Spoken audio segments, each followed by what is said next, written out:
Welcome dear students.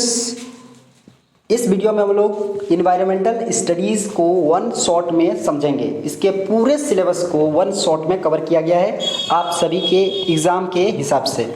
अब देखिए, आपका सिलेबस में जो पहला पॉइंट है वो है आपका पर्यावरण के घटक। और एक चीज़, ये वीडियो इंग्लिश और हिंदी दोनों ही लैंग्वेज में है। इंग्लिश लास्ट में है, पहले हम लोग हिंदी से इसको जो एक्सप्लेन करते हैं, उसके बाद इसको इंग्लिश में नीचे बताया गया है, आप उसे लिख लीजिएगा। पर्यावरण के घटक में समझते हैं। पर्यावरण के चार मुख्य घटक होते हैं। उसमें सबसे पहला है वायुमंडल। पृथ्वी के चारों ओर गैसों की परत होती है। इसमें ऑक्सीजन, नाइट्रोजन, कार्बन डाइऑक्साइड और अन्य सूक्ष्म गैसें शामिल होती है जो हमारे जीवन को सहारा देने के लिए महत्वपूर्ण है। इसी को हम लोग कहते हैं वायुमंडल। ठीक है, तो वायुमंडल आपका समझ लीजिए इसको। उसके बाद आपका आता है जलमंडल। जलमंडल क्या है? ग्रह पर सारा पानी, जिसमें महासागर, झीलें, नदियाँ, भूजल, यहाँ तक कि वायुमंडल में जलवाष्प भी जलमंडल के अंतर्गत शामिल है। तो जलमंडल भी हमारे जीवन के लिए अति महत्वपूर्ण है। इसके बाद आपका आता क्या है? स्थलमंडल।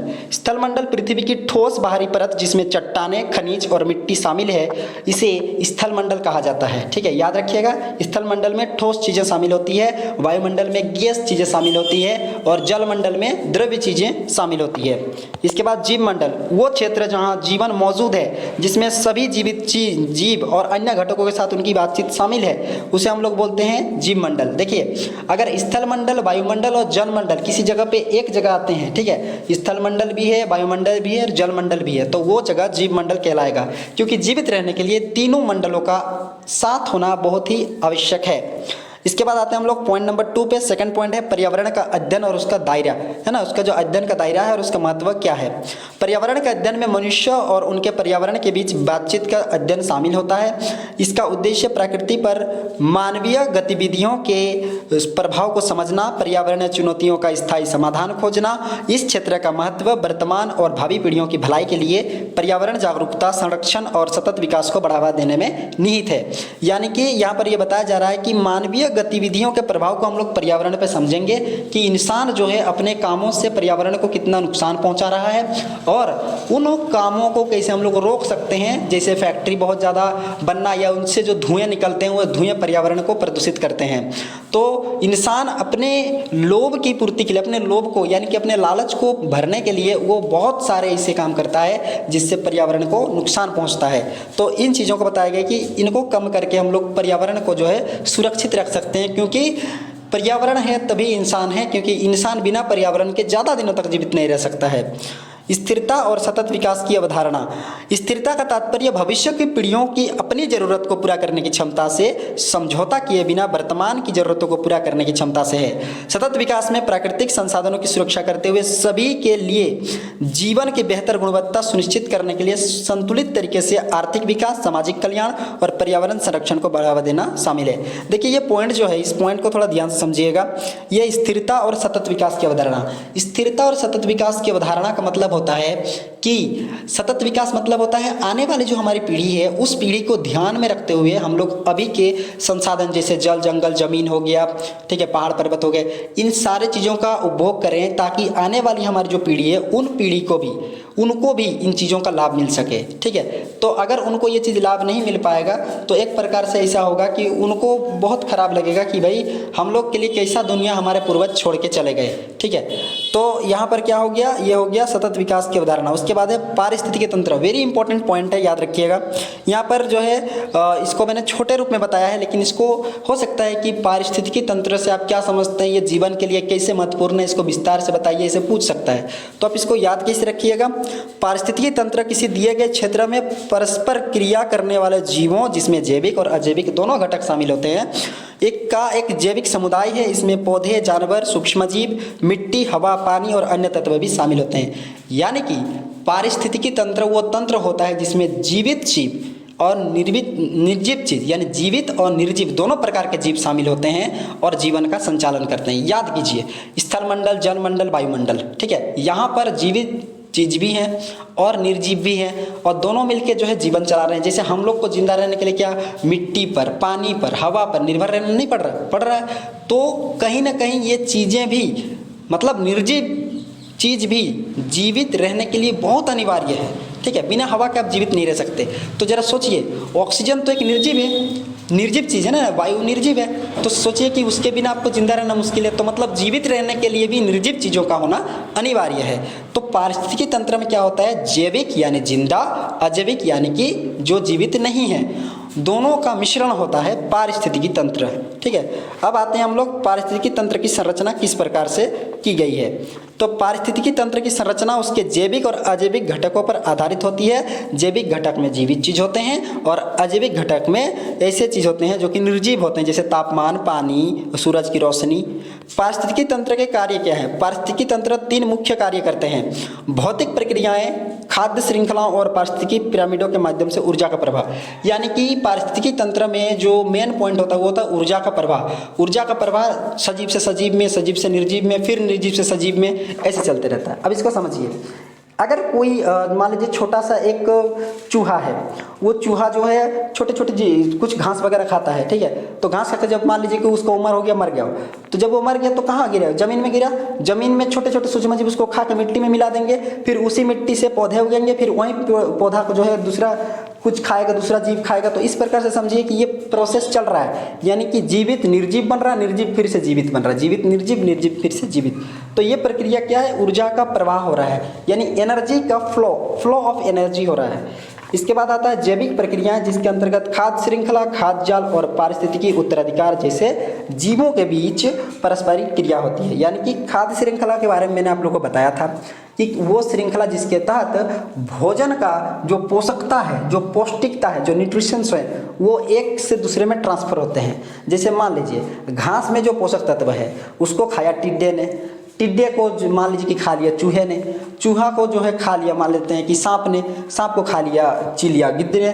तो ये जो प्रोसेस चल रहा है, अब सोचिए कि पोषकता घास से चला गया चूहा में, चूहा से चला गया सांप में, सांप से चिड़िया गिद्ध में, और जब वो मर गया तो उसको खा लिया सूक्ष्म जीवों ने, तो वो चला गया सूक्ष्म जीवों के पास, फिर से जमीन में ट्रांसफर हो गया। तो देख रहे हैं ये जो खाद्य का जो जाल है, ये जो आपका जो फूड चेन है किस प्रकार से बना हुआ है, ठीक है।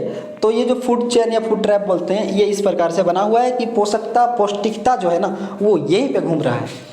इसके बाद है जैव भू रासायनिक प्रक्रिया, ठीक है, वेरी इंपॉर्टेंट, जैव भू रासायनिक प्रक्रिया है।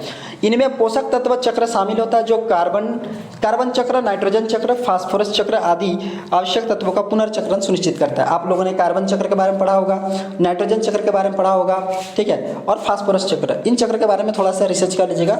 हालांकि अगर इसको यहाँ पे अगर हम लोग एक्सप्लेन करते तो क्या होगा कि यहाँ पर जो है ये थोड़ा सा लंबा बन। 7वें नंबर पॉइंट पे आते हैं उत्पादकता, पारिस्थितिकी पिरामिड और होमोस्टेसिस की अवधारणाएं। उत्पादकता यह उस दर को संदर्भित करता है जिस पर हरे पौधों द्वारा प्रकाश संश्लेषण के माध्यम से पारिस्थितिकी तंत्र में ऊर्जा का उत्पादन और भंडारण किया जाता है, इसे उत्पादकता कहते हैं। यानी हमारे यहाँ जो प्रोड्यूशन है, जो प्रोडक्शन होता है, जो प्रोड्यूसर हैं वो कौन है? वो हरे पादप है। यही सूर्य की रोशनी को जो है फोटोसिंथेसिस, जिसे प्रकाश संश्लेषण कहते हैं, उसके द्वारा हमारे धरती पे जो है रोक के रखती हैं और वो ऊर्जा के रूप में उसको कन्वर्ट करती हैं, यानी उसे परिवर्तित करती है। जब ऊर्जा के रूप में बदलती है तो उसको, जैसे मैंने बताया, चूहा खा लेता है, चूहा को सांप, सांप को चील, ऐसे प्रकार से बहुत सारे आहार जाल बनते हैं और दूसरे सारे जीव इस पर निर्भर रहते हैं। ये हो गई उत्पादकता की बात। अब पारिस्थितिकी पिरामिड की बात करते हैं। ये एक पारिस्थितिकी तंत्र के भीतर विभिन्न पोषी स्तरों, उत्पादक, उपभोक्ता, डिकम्पोजर पर ऊर्जा प्रवाह और बायोमास, जिसे जैव द्रव्यमान का प्रतिनिधित्व करता है। होमोस्टेटिस किसी पारिस्थितिकी तंत्र की उसके बाहरी वातावरण में परिवर्तन के बावजूद संतुलन और स्थिरता की स्थिति बनाए रखने की क्षमता को होमोस्टेटिस कहते हैं। यानी कि अगर कोई पारिस्थितिकी तंत्र है, उसके बाहरी वातावरण में कुछ परिवर्तन होता है, इसके बावजूद अगर वो संतुलन है तो उसे बोलेंगे होमोस्टेसिस। पारिस्थितिकी तंत्र के प्रकार, पारिस्थितिकी तंत्र को उनकी विशेषताओं के आधार पर विभिन्न प्रकार में बांटा गया है, जैसे स्थलीय, जलीय, अलग अलग प्रकार के। तो सबसे पहले आते हैं प्राकृतिक संसाधन। प्राकृतिक संसाधन प्रकृति में पाई जाने वाली सामग्री और ऊर्जा स्रोत हैं जिनका उपयोग मनुष्य अपने अलग अलग उद्देश्यों के लिए करता है। भूमि संसाधन, मृदा अपरदन और मरुस्थलीकरण के बारे में यहाँ पे सीखेंगे। भूमि संसाधन का मतलब क्या होता है? भूमि संसाधन से तात्पर्य कृषि, वानिकी और अन्य उपयोगों के लिए उपलब्ध उत्पादक भूमि से है। मृदा अपरदन प्राकृतिक प्रक्रियाओं या मानवीय गतिविधियों के कारण ऊपरी मिट्टी की हानि है। मरुस्थलीकरण का एक बार उपजाऊ भूमि का शुष्क रेगिस्तानी क्षेत्रों में क्षरण है, जो अक्सर वनों की कटाई और अतिचारण जैसी मानवीय गतिविधियों के कारण होता है। तो भूमि संसाधन आप किसे कहेंगे? भूमि संसाधन कहेंगे जहाँ पे खेती होती है, वानिकी होती है, ठीक है, बगीचा वगैरह। और इसके अलावा क्या होता है कि इन सब की वजह से मृदा अपरदन होता है। मृदा अपरदन की वजह से क्या होता है कि जो उपजाऊ मिट्टी होती है वो किन्हीं कारणों से, अलग अलग कारण होते हैं, उन कारणों से वो एक जगह से दूसरी जगह में चली जाती है और बच जाता है क्या? बालू। तो वो हो गया आपका मरुस्थलीकरण, ठीक है। तो ये रेगिस्तानी क्षेत्र हो जाते हैं धीरे धीरे। तो ये चीज़ बताया गया है। इसके बाद पर्यावरण पर खनन और बांध निर्माण का प्रभाव। देखिए, पर्यावरण पर जो खनन और बांध निर्माण का प्रभाव है वो बहुत ज़्यादा है। जब हम लोग खनन मतलब माइंस बोलते हैं, अगर हम लोग ज़मीन को खोद के वहाँ से जो है धातु निकालते हैं, वहाँ से अलग अलग प्रकार के मेटल्स निकालते हैं, तो क्या होता है, ज़मीन का अंदरी भाग जो है वो खोखला हो जाता है। खोखला होने की वजह से क्या होता है, वो मिट्टी जो है एकदम कमज़ोर हो जाती है और उसमें भूस्खलन की जो संभावना होती है वो बहुत ज़्यादा होती है। इसके अलावा मिट्टी की जो पोषकता होती है, उसकी जो मतलब उपजाऊपन होता है वो धीरे धीरे खत्म हो जाता है, क्योंकि नीचे उसका जो कनेक्शन रहता है उस कनेक्शन को खोद के निकाल दिया जाता है। तो मनुष्य जो है खनन के द्वारा मिट्टी को नुकसान कर रहा है। इसके अलावा जो बांध निर्माण के द्वारा, आप समझ सकते हैं, कोई नदी जो है, नदी तभी कहलाती है जब वो बहती है, तो उसके बहने की प्रक्रिया को बांध के द्वारा रोक दिया जाता है और इसे ही माना जाता है कि विकास कर रहे हैं, क्योंकि हम लोगों ने बांध को रोक दिया है। तो इसे बोलते हैं कि डैम का निर्माण हो रहा है, इससे जो है विकास होगा। लेकिन इससे पर्यावरण को बहुत नुकसान होता है। पानी का जो फ्लो होता है, जो प्रवाह होता है, वो रुक जाने की वजह से बहुत सारे जीव ऐसे ही नष्ट हो जाते हैं और ये कई बार बाढ़ का भारी रूप भी लेता है, लोगों को विस्थापित भी होना पड़ता है। इसके बाद जल संसाधन की बात करें, इसमें अतिदोहन, बाढ़, सूखा, जल संघर्ष है। जल संसाधन में नदियाँ, झीलें, भूजल जैसे प्राकृतिक स्रोत शामिल हैं।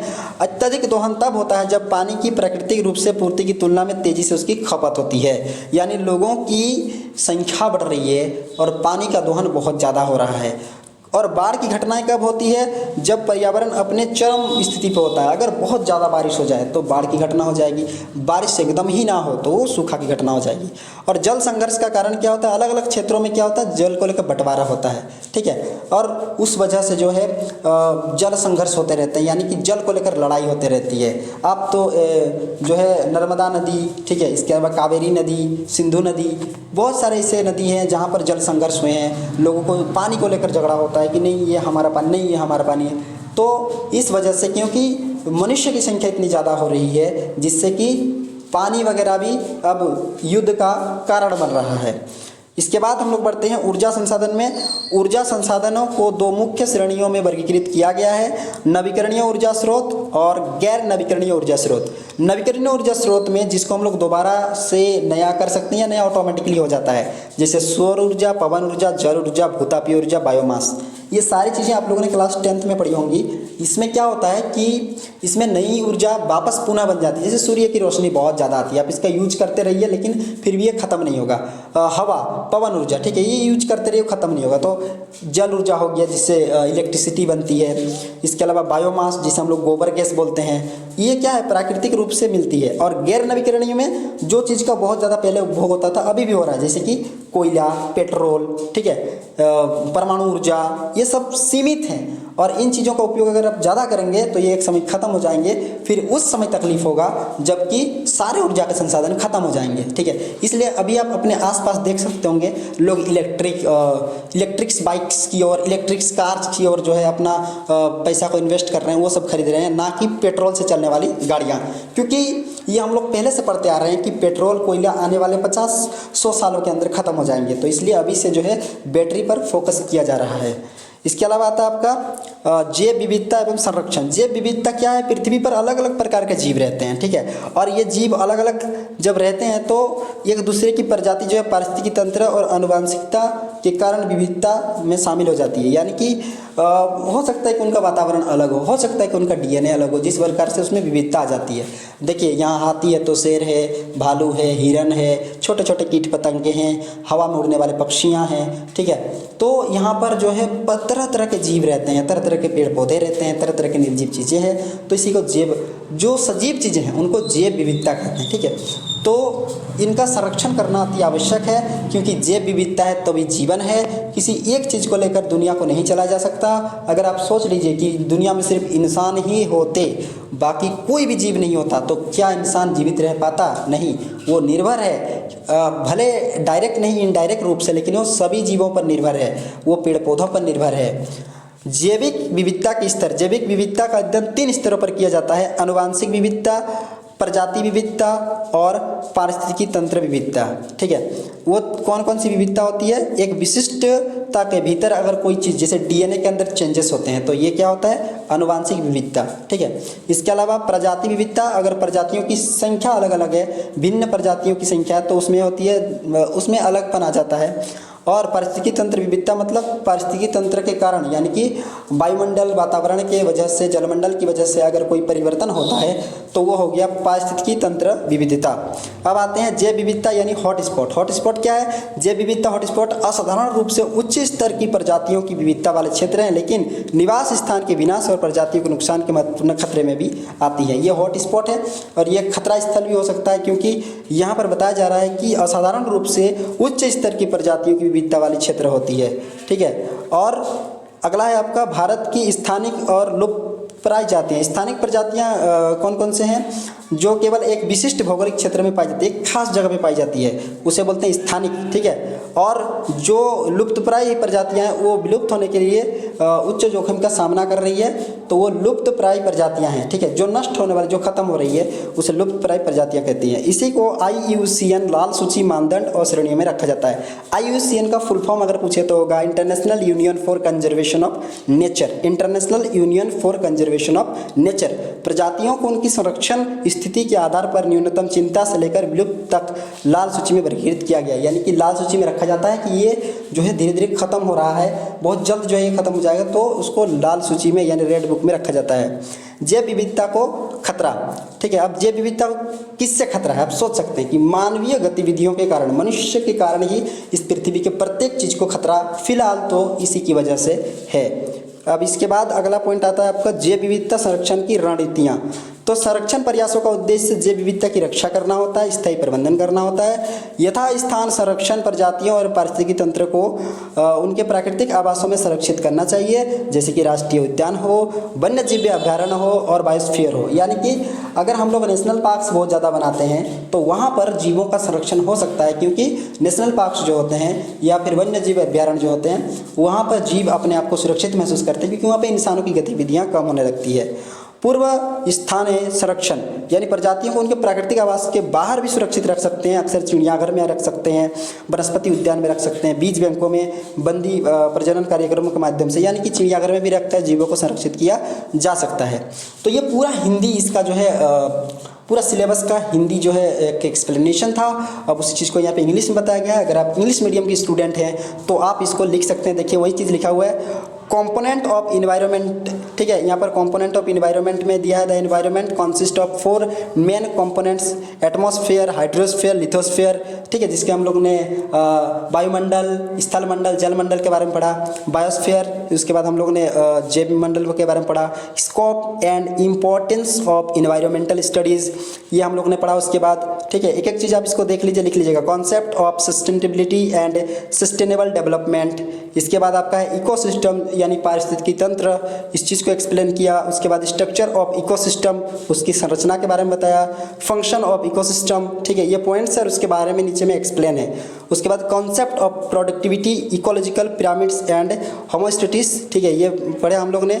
इसके बाद जो है टाइप्स ऑफ इकोसिस्टम, ठीक है, उसके प्रकार के बारे में, नेचुरल रिसोर्स के बारे में हम लोग ने पढ़ा। उसके बाद land resource, soil erosion and desertification, ठीक है, रेगिस्तानी क्षेत्र, impacts of mining and dam building on environment हम लोग ने खनन यानी माइनिंग के बारे में और डैम बिल्डिंग यानी कि बांध निर्माण के बारे में पढ़ा।